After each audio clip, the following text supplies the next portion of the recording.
talk about the sewing machine a little bit. All right. You can, even start with the most basic, like Walmart clearance machine. But Jem's gonna take a beating on a lot of machines, especially the types of fabrics we're using. So I have the Project Runway limited edition because it has the LED and so many different things. Now, the first thing is really the tension, because Jem needs a little bit of, especially with the stretch, needs a little forgiveness with the tension. So, try it with factory settings first, and then a good tip is to use index cards with your stitch. So you can, as you're testing zigzags or stitch lengths or whatever, you can actually see the color. And so most often I use a straight stitch. I do use some zigzag and all of that, but there's not a lot of room on Jem to really get too crazy. But so mostly, if you have straight and zigzag, you can get away with it, because zigzag does help you with some more of the decorative ending things, or I like a zigzag sometimes if I'm doing the tights waist. I fold the tights waist over a piece of elastic. And then I zigzag it, because zigzag allows you to stretch your elastic this way. And if you're breaking the thread when you're in stretch, a little bit of a zigzag, even not much of it, is more forgiving. But what I do is, with a lot of it, where the fashions, you tear them putting them on, I go back and forth and double stitch the major seams. It takes more time, but then they're not going to blow out so many things we put on. Mm-hmm. May I add my 2 cents to the zigzag comment? Yeah. I don't know the name of this stitch, but my machine has a very tiny little zigzag, and I took a tutorial on my sewing machine, and somebody showed me the difference between using a little bit of a zigzag and a straight stitch, and with things like Lycra, it makes an enormous difference that I didn't realize until I tried it, because if you have to stretch and you break a straight seam, that little bit of a zigzag gives you just a margin without being the full zigzag, but I don't know what it's called. Oh, you know what? What I like about this is you can see the stitches labeled out.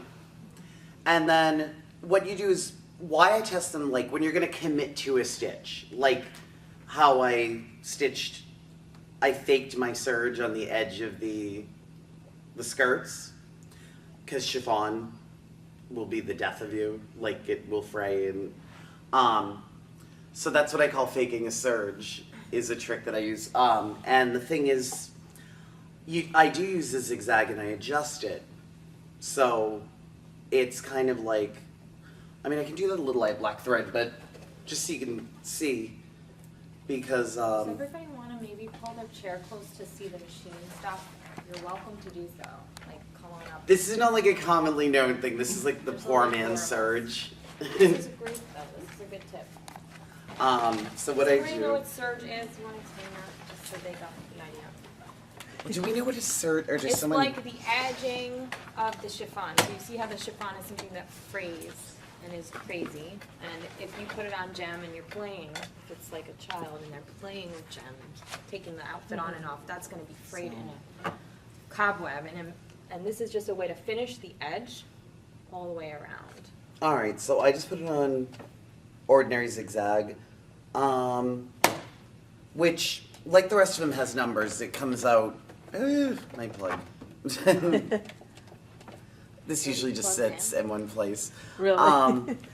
So you'll see it gives you a 1.4 stitch length. Uh-huh. That's okay. So this is where you're talking about you can adjust the. A much tighter zigzag that ends up looking almost like a straight stitch, but just has a little bit of give. Right. And this, but for the case of this, I want a little bit more. So it's at 3.5, but I'm going to go up to about 5, so then it grabs it, because what we're doing is we're creating a serged edge without a serger. Because that's handy when you, because we see that everybody ends up in this spandex rut. Because I mean, it's the only thing that really completely commits. But so what I do is I just go into the very edge, and after like you can, a lot of people just, so I just like mash it right up against the needle. A lot of people will like just run a flame across it after or something, because the fray checks and stuff, they come out crusty looking to me. So, and Gem is so detailed.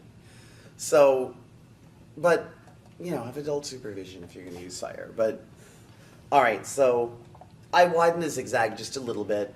And then what I'm going to do is I'm going to start going into the edge of this. And it's going to take longer, and I'm just going to keep it lined up with the edge. And then, you know, I'd turn it right at the corner and such, just to kind of follow it, and it's like you're sealing it without, I didn't want these skirts to have like a roll hem. I thought that would ruin the flow of it. So if you see what's happened, after this I'd probably adjust it and go like a little more petite. But what happens is, you know, as you're pushing the needle up against it, so you kind of pull, you get the little teeny frayed pieces that you'll like, you can either melt or snip, but then you get this. It looks almost like a scalloped edge. Yeah, but it gives you that lightness. Yeah. And then what I'll do is like, say, I'll go over it again, but what I do is I drop the needle down, which you never start that way, and then I push it up against it so that it's kind of gathering, it's kind of rolling it a little bit too at the same time. I mean, you can make the zigzag really wide and it won't even look that wide. It'll just take in the end of it more under, so that then you're getting that hem without the hump, you know, like how everything gets lumpy. Right. So I went up to like as high as the machine will go on the zigzag, and so I'm going over what I already did. Because sometimes I'll go over it a couple of times, especially when it's these fragile fabrics. So, and you don't want to fight it, you just want to let it go, but kind of just lean it into it. And, you know, like you find your Looks good. you find your ideal, like, now when it's blue thread, it looks great, but Now you can see it. You can see what he did. so, and then once you get on a roll, like, then you're creating a good, you can even use, if you're afraid of doing the fire method, you snip just a little bit, and then take like a school glue stick, and that actually will seal fray. I found out from chopping some costumes up, tuxedo shirts, to make them small for girls.